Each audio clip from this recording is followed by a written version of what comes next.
A wise wolf once said, "Necessity is the mother of invention." Now, it may not have been a wolf, don't quote me on that, but that does hold true, and you'll see it in this particular episode here of BackBit Impawsible, because last time I converted all my video frames into character sets. However, I cheated a bit, and I used the Super CPU to do it. And as you know, because if you took a drink every time I mentioned the Super CPU, you'd be in a coma by now. But anyway, the Super CPU corrupted so many of those frames, and now I'm left with the task of cleaning up after it. I've got to fix those, or at least try to. So let's see what happens, okay? Yeah. Anyway, let's get to the clips. Well, I just got home, and as you can see from the TI string there, it finished about half an hour ago. The last two frames are almost completely black, which is why I was able to perfectly compress them into a character set, and it's also why it was blazingly fast. But yeah, it's done. Oh boy, and today I was considering, how am I going to go about this? I realized the program I have now, that I'm using now, I can tweak it a little and have it fetch the character set version for me, and I'll be able to cursor through it and just hit return or something on a gibbled up frame and have it re-encode it for me.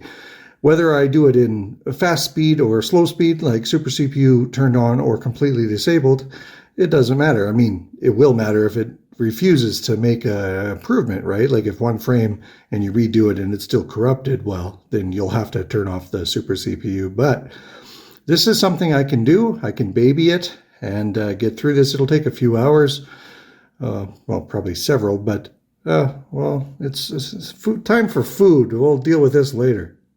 This is my, well, it's Character Maker 7.15, where I put the modifications. See, I'm able to cruise through the video like this, but again, with the Super CPU in place, it's going to be screwing up constantly, right? I saw corrupted sprites there for a moment. That shouldn't happen. But what I can do is find a corrupted frame. Man, they should be pretty hard to miss. Well, there's one, right? And as I go back to it every time, well, let's do it. So you hit enter, or return, sorry, and it reevaluates it. The problem is I'm using the Super CPU, so it's tainting as I go. This isn't a good way to do it, but it does re-render these really fast. So when it's done, it's going to show me how long it took instead of those sprites, 19 seconds. Now I can hit F1, and let's see if I do. It saved it. But this is frame 1244, so if I go forward and back, it might be still corrupted. Maybe. No, so 1245. Hit return on it. And then when it's done, you can hit F1 again and fix that one. But the thing is, I've noticed that when it replays the frames, they're still badly corrupted sometimes. There, saved it. Look at this mess, right? 1251. Do you think 1251 is going to be like that next time? So let's go forward. And then we'll go back. See, it's corrupted in a different way. So the only way to really do this properly and trust that the corrupted frame you're seeing is truly corrupted is to have the Super CPU disabled. It's not a matter of switching it to slow speed. It's turning it off and then going back in here. But the problem is, well, this will be relatively quick, because machine language is bringing it in, even though BASIC is doing the control. So if I get out of here, how do I get out of here? Hang on. There. See, that's it. So it's one of these dealies. And I have this free calculation just so my A string doesn't whittle its way down and start corrupting stuff. So it's constantly forcing itself to do garbage collection. Good enough. There's only one string there anyways, but I'm just being safe. Yeah. So I'm going to make a few more tweaks. I think I need to add one more exit to basic, probably this back arrow here. I like that one. And then that can restore the graphics and end the program. Yeah, and then I can come in here again with the Super CPU off. The only problem is every frame that I re-render is going to take 5 minutes. But this is a project for me to do during idle times. You know, start up a frame, do something else, then come back when it's done. Yeah, I'm going to have to. Okay, ciao. Well, I'm trying it with the Super CPU off. The first thing I noticed, oh man, I got no Jiffy DOS. This thing's tortoising its way into memory. A moment ago, I showed you what I had for the 7.15 here, and I also noticed there was corrupted sprites in one frame. I realized where that came from because what I do is I load the entire video matrix when I'm loading in the sample frame as you're going back and forth through the video. But if the video matrix gets loaded all glitchy because of the Super CPU, those video, what do you call them? The sprite pointers are corrupted as well because I am mindlessly loading in 4 pages. So this is without Super CPU assistance. So it's still pretty fast. I mean, there's flicker and stuff because I'm not, what do you call it? Synchronizing this to the refresh, and I am not using two different frames, no page flipping. Now this is truly a corrupted frame, right? So, and it'll always appear there.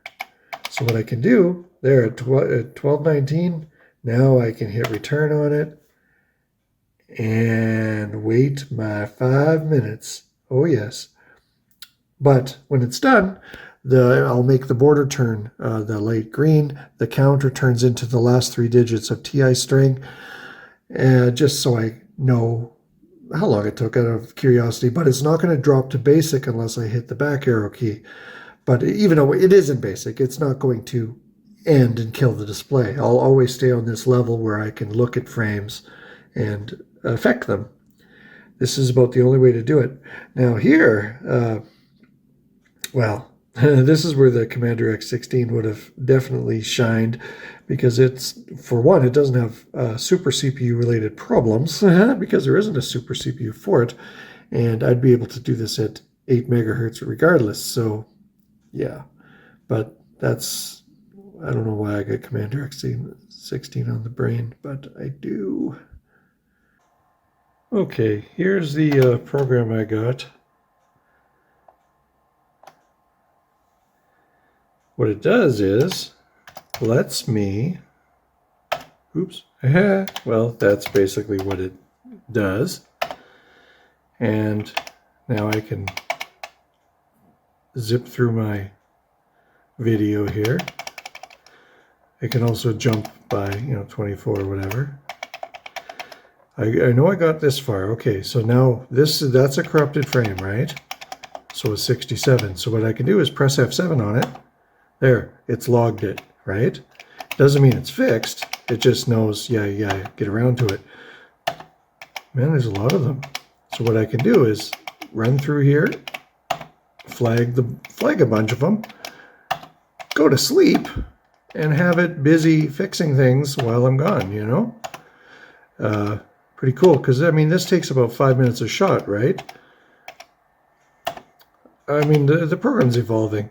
It'd be nice, actually, if the background would stay a certain color if you go back to it, but it doesn't really know, because I'm not checking everything against the list, right? But anyway, I'm going to find 100 or so or something, just something to take up the evening or the night. And when I wake up, I'll give it a new batch of homework before I go to work, unless I can really power through this and get a bunch flagged for it to keep busy with. It's not really hard. This is actually easier now than writing them down and making a bunch of data statements. Because, I mean, once they're done, they're done. I could run the program again. What is that thing in the sky? Just to be sure. Because I can always run the program again and see if there's any new ones. Man, there's a lot of these. But anyways, yeah, now you know what I've been up to. This is a one night's work, and cool, it'll pay off. So here's what I got at the moment. It's a new thing. It's automated playback, but I'm able to hit F7 whenever I see a corrupted frame, and it flags them in an array, and then when I hit return, it'll go back and fix the whole list of everything that I've flagged. So I can set it to do a bunch of homework while I'm gone, and you see, but I have to be quick, right? But I don't want to sit here because I was using the cursor keys to select the frame, and man, that got tiresome real quick. So yeah, this is better, I suppose. I could adjust the delay. It probably needs to be a little higher because I'm not giving myself a lot of time to hit these, but whatever. Well, it's a new day, and I've flagged, probably 100 or 200 frames to do at slow speed here.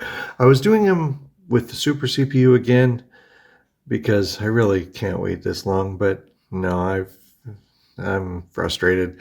So I'm back to slow speed. Super CPU is completely disabled.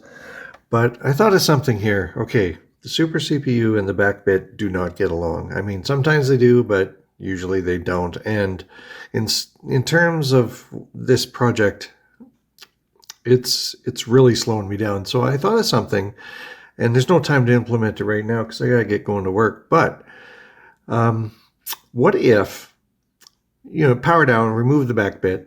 Well, actually, you'll need it for a while. So you'll do this with the Super CPU off, but you load in every bitmap frame that you're hoping to compress and write it to the SD to IC on a big, long, open file. And you do that with all the frames, and then you power down, whatever. But then you remove the BackBit, and you bring them in via the SD to IEC, do the conversion, write them to a different file as, character set, video matrix, color RAM, and do them all like that with the Jiffy DOS in place, with the Super CPU running at 20 megahertz, optimized, of course. And later on, you can finally reintroduce the BackBit and bring them in one last time, writing them back to the BBT that they're supposed to come from. It's a roundabout way of doing what I want to do, but in the end, I can probably get this done a lot faster. That is, of course, if it works. And part of me is going, why haven't you asked Evie about this yet? Like, she's the creator of the BackBit device. If there's anything to be said about this problem, she probably knows the answer, or at least knows that she doesn't know the answer because maybe she doesn't own a Super CPU. And I don't really want to bother her with this problem, but it is driving me nuts. It could be something small, and I'll feel like a fool if I've gone this long without asking her, and the solution was around the corner the whole time, But looking at the frames that I've generated here, it is discouraging because they're character set. Of course they are, but they don't look that good. It just feels chunky and compression-y, and what other people can do on different hardware or with, better skills is discouraging as well. So it's probably best that I don't watch what other people do. You know how it is. And then when they explain how they're doing it, they just blurt out a couple paragraphs of text or maybe a 5-minute video. And here I am, I'm going to turn this into, who knows, like a dozen stupid videos like it's the greatest thing ever. But if you're like me and you want to know more of the behind the scenes stuff, like the process, not simply like, oh, look, it's done. It's how did you get there? What did you do? And I may not explain how to do everything, but I sure hope I include enough of it to satisfy your curiosity and then some. But anyways, time for work. I'll let this thing go at it. It'll be probably still busy by the time I get home. I only covered frames up to 1,000. So yeah, we'll see where it is later. I bet you for maybe 750, 800, whatever. Okay, Joe. So now we have our automated program going back and fixing all the corrupted frames that the Super CPU caused. But the question remains, what is that corruption itself? So in the next episode, we're going to take a closer look at that because, I was rather determined to get to the bottom of it. And I think I kind of do. I guess you'll see. Ha! Until next time, I'm Loop Darksnout.